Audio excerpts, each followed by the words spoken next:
O ano era 1944. O mundo já havia ultrapassado qualquer limite imaginável de destruição. A Segunda Guerra Mundial avançava como uma máquina impiedosa, engolindo cidades, exércitos e populações inteiras. A Europa estava coberta de escombros, o céu carregado de fumaça. E o som constante das bombas fazia parte do cotidiano de milhões de pessoas. A guerra deixara de ser apenas um confronto entre exércitos. Tornara-se um massacre prolongado, onde a vida humana parecia ter perdido o valor. Em meio a esse cenário de brutalidade absoluta, quase ninguém acreditava que ainda houvesse espaço para gestos de humanidade. Enquanto as grandes potências disputavam cada colina, cada estrada e cada vilarejo, uma nação distante do centro do conflito se preparava para algo inédito em sua história. O Brasil, até então visto como um país periférico, tropical e alheio às grandes guerras europeias, decidiu atravessar o oceano e enviar seus próprios homens e mulheres para o maior conflito da humanidade. Para muitos, essa decisão parecia absurda, para outros era motivo de piada. O Brasil não era lembrado por sua tradição militar, não era temido nem respeitado como força de combate. Aos olhos de aliados e inimigos, o soldado brasileiro parecia deslocado naquele cenário de tanques, artilharia pesada e exércitos veteranos. Havia desconfiança, preconceito e desprezo. Comentava-se que os brasileiros não suportariam o frio, que não entenderiam a guerra moderna e que seriam um peso para os aliados.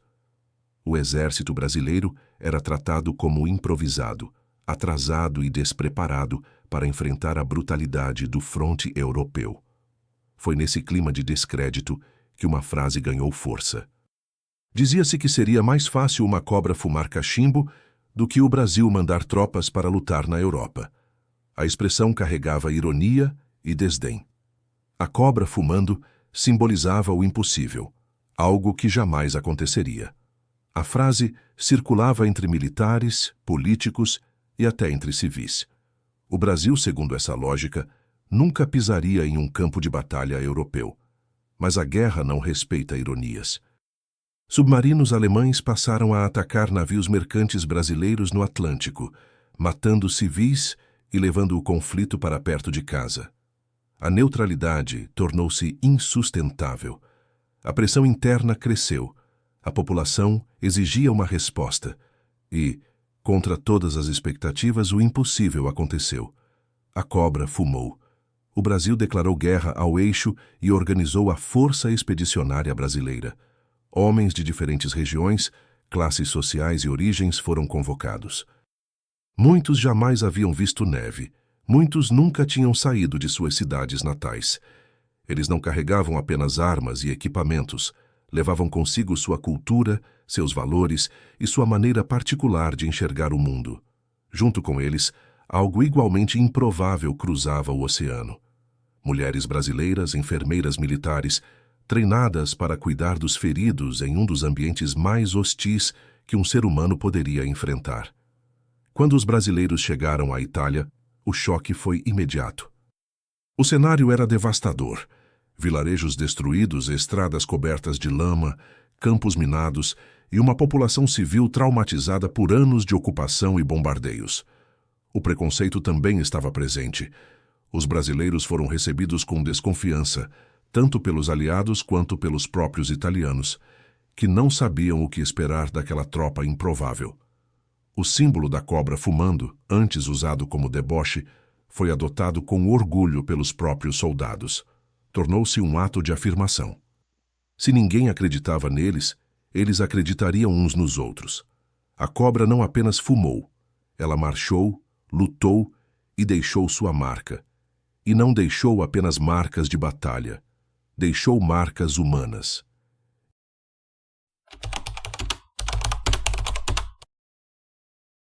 Enquanto a guerra avançava, algo começava a se destacar silenciosamente.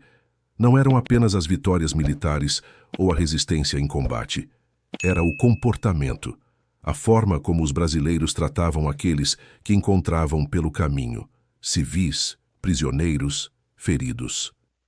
Em um conflito onde a desumanização era a regra, os brasileiros começavam a agir de forma diferente.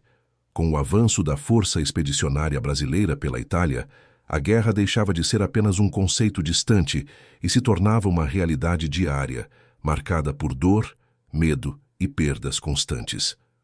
Os combates eram intensos, mas o sofrimento não se limitava ao campo de batalha. Hospitais improvisados, postos de socorro e enfermarias de campanha se tornaram locais onde a verdadeira dimensão humana da guerra se revelava.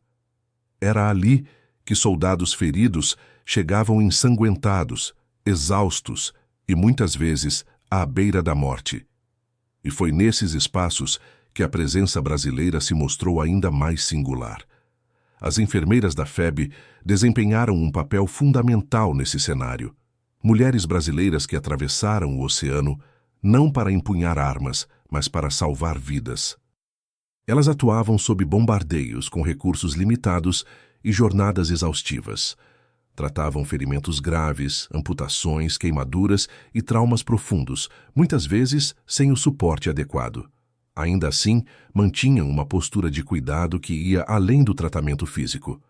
O simples ato de segurar a mão de um soldado ferido, de oferecer uma palavra de conforto ou de chamar alguém pelo nome, tinha um impacto imenso em um ambiente onde a morte era constante. Essas enfermeiras não cuidavam apenas de brasileiros. Soldados aliados e, em muitos casos, prisioneiros alemães feridos também recebiam atendimento. Para elas, o uniforme inimigo não anulava a condição humana. Esse comportamento causava surpresa.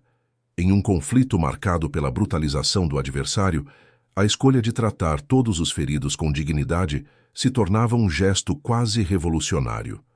A enfermagem brasileira transformava hospitais de campanha em espaços de humanidade em meio ao caos. Enquanto isso, no contato com a população civil, os pracinhas mantinham uma postura semelhante. Vilarejos italianos devastados pela guerra abrigavam famílias que haviam perdido tudo.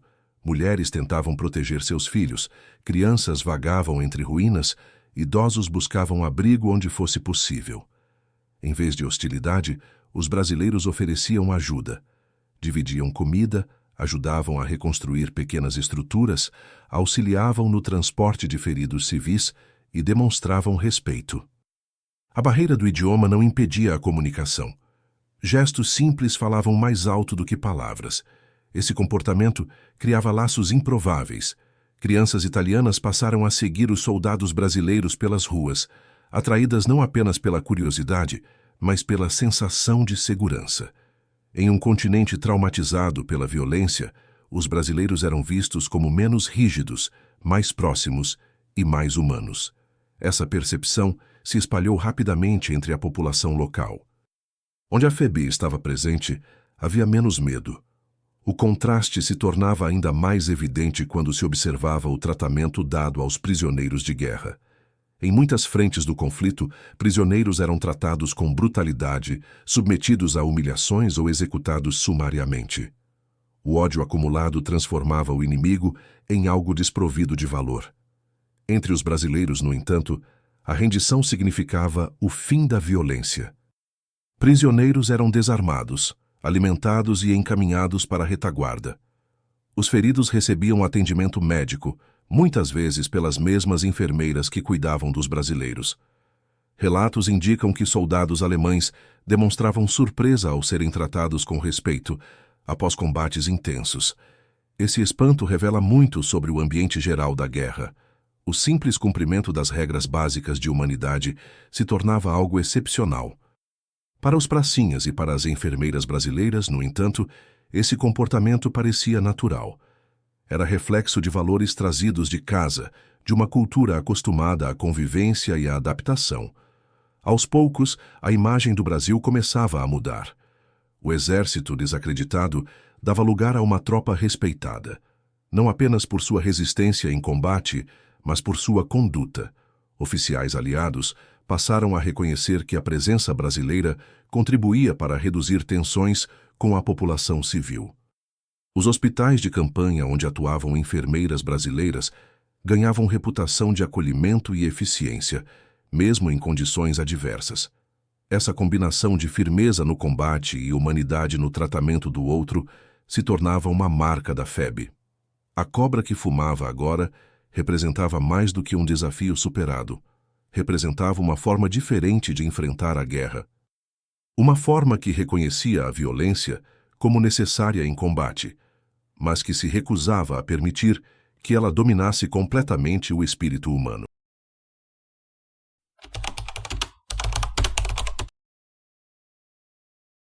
À medida que a guerra se aproximava do fim, ficava claro que a participação brasileira deixara marcas que iam além do campo militar. Em um dos conflitos mais brutais da história, o Brasil havia mostrado que a humanidade não precisava ser completamente sacrificada. Essa postura, construída dia após dia, em hospitais de campanha, vilarejos destruídos e campos de batalha, se tornaria parte de um legado silencioso, muitas vezes esquecido, mas profundamente significativo. Quando a guerra finalmente chegou ao fim, a Europa estava marcada por cicatrizes profundas. O silêncio que se seguiu aos combates não significou paz imediata, mas um luto coletivo por tudo o que havia sido perdido.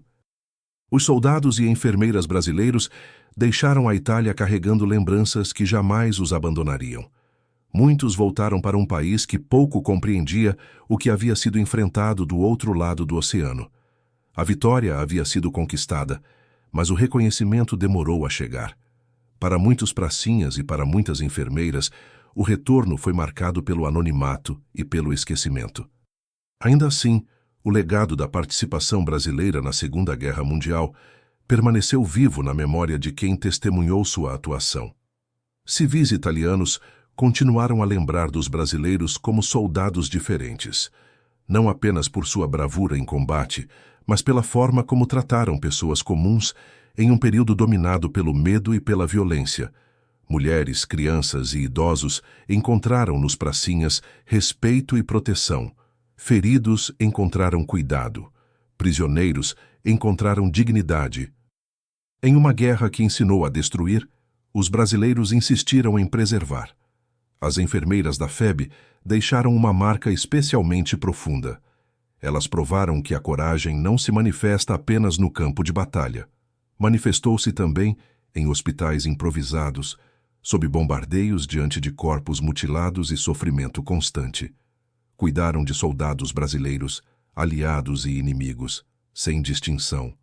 Levaram consigo não apenas conhecimento técnico, mas empatia, firmeza e humanidade. Em um dos períodos mais sombrios da história, essas mulheres representaram a força silenciosa que salvou vidas e restaurou a esperança. A cobra fumou, mas não fumou por ódio. Fumou como resposta ao desprezo, ao preconceito e à desconfiança. Fumou para provar que o Brasil podia lutar de igual para igual. Mas, acima de tudo, fumou para mostrar que vencer não exige abandonar princípios. A participação brasileira na guerra foi a prova de que a humanidade não precisa ser a primeira vítima dos conflitos armados. Mesmo diante da barbárie, ainda é possível escolher como agir. O exemplo deixado pela FEB e por suas enfermeiras se torna ainda mais relevante quando olhamos para o mundo atual ainda marcado por guerras, intolerância e violência. Essa história nos lembra que a verdadeira grandeza de uma nação não se mede apenas por vitórias militares, mas pela forma como seus cidadãos se comportam nos momentos mais extremos. O Brasil, naquele momento, mostrou ao mundo que coragem e compaixão podem caminhar juntas. Lembrar dessa história é um ato de respeito e de memória. É reconhecer que, na maior guerra da história da humanidade, o Brasil deixou sua marca não apenas com armas, mas com valores. Se essa narrativa te tocou, se ela te fez refletir sobre quem somos e sobre o que representamos, inscreva-se no canal, deixe seu like e compartilhe esse vídeo. Manter viva a memória dos pracinhas e das enfermeiras da FEB é uma forma de honrar aqueles que escolheram a humanidade quando o mundo parecia ter perdido a sua.